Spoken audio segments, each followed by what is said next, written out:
ये डर है कि ये कहीं कोई खुराफात ना करा दें, जैसे राम मंदिर पे कोई विस्फोट करा दें, किसी बीजेपी के आदमी को मरवा दें, इम्पोर्टेंट को, ऐसे काम करा सकते हैं। He is capable of that. जो पुलवामा करा सकता है वो कुछ भी करा सकता है। जब मोदी जी 2014 में आए थे, लोगों को बहुत उम्मीदें और विश्वास थे, जबकि हमको गुजरात के बारे में हमको औरों को नहीं, मुझे सब कुछ मालूम है इनके राज करने का क्या तरीका है। अंग्रेज की तरफ फूट डालो, शासन करो, पूरे प्रशासन पर कब्जा करो, अपनी राज करो और अपनी ऐश मौज करके जीवन व्यतीत करो। गुजरात में भी वही था। यहाँ आए, उसके बाद कोई ऐसा डेवलपमेंट का काम नहीं किए। देश को तोड़ो, पहले बैकवर्ड फॉरवर्ड था, ये आए हिंदू मुसलमान में बांट के चले गए। मणिपुर इन्हीं का देन है, इन्हीं का डबल इंजन की सरकार, केंद्र में भी इन्हीं का सरकार, राज्य में भी इन्हीं का सरकार। अगर ये चाहते तो रुक सकता था, लेकिन ये रुकने के लिए नामुमकिन नहीं, ये चाहते ही नहीं है। आप एक ट्वीट भी नहीं कर सकते हैं। 70 दिन लग गया। बालासोर गए, वहाँ भी 2 ड्रेस बदल लिए। जहाँ भी जाते हो स्टेट के हिसाब से, जिले के हिसाब से आप ड्रेस पहनते हो। देश के विकास में योगदान कीजिए।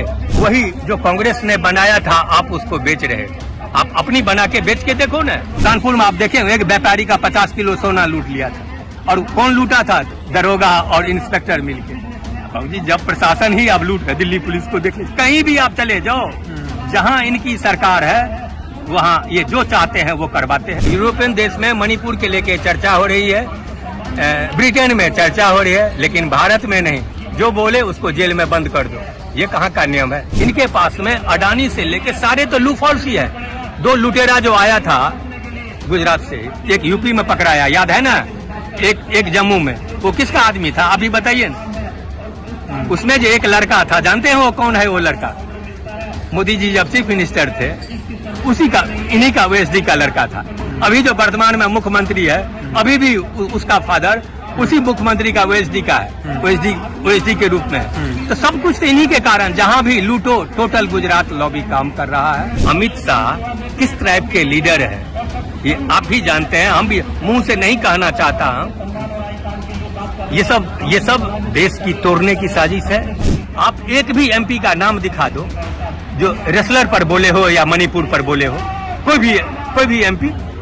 Bharatiya Janata party and its leaders in Karnataka and nationally have lost their mental and political balance both. Shri Narendra Modi, Shri JP Nadda, as also Mr. Arag Janendra and his ilk.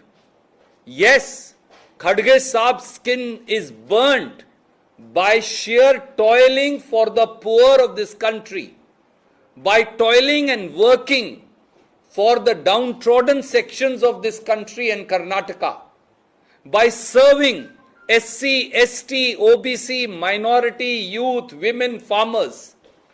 You are mocking the hard work and public life and dedication of the senior most leader in India in public life with 60 years of experience in public life.